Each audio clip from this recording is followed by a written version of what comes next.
बुलढाणा जिल्ह्यातील शेगाव इथं नाफेडची तूर चोरणाऱ्या 2 अट्टल चोरट्यांना शेगाव शहर पोलिसांच्या गुन्हे प्रकटीकरण पथकानं अवघ्या काही दिवसात जेरबंद केलं। आरोपींकडून 2 लाखहून अधिक रुपयांचा मुद्देमाल जप्त करण्यात आला आहे।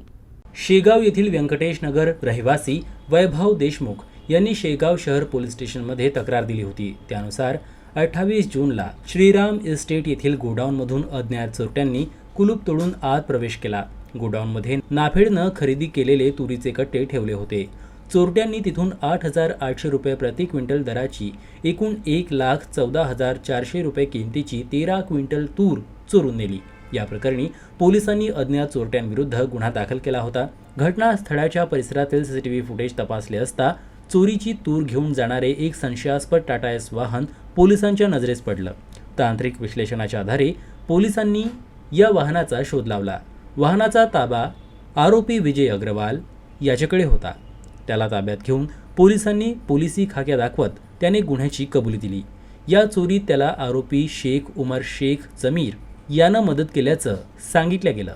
पोलिसांनी दोन्ही आरोपींना तत्काळ अटक केली। तसेच तपासादरम्यान पोलिसांनी आरोपीकडून 1,14,400 रुपये किमतीची 13 क्विंटल चोरीची तूर, 1,50,000 रुपये किमतीचे गुन्ह्यात वापरलेले टाटा एस वाहन आणि 1,500 रुपये किमतीचे नाफेडचे शिक्के असलेले 15 जूट बारदाणा कट्टे एकूण 2,65,900 रुपयाचा मुद्देमाल जप्त केला।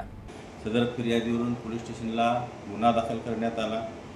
सदर गुन्हे पोलीस स्टेशन शेगाव शहर येथील गुन्हे प्रकटीकरण शाखेच्या अधिकारी अंमलदार यांनी सदर चोरीच्या गुन्ह्यात वापरलेले टाटा एस वाहन क्रमांक MA 04 GC 3430 हे जप्त केले।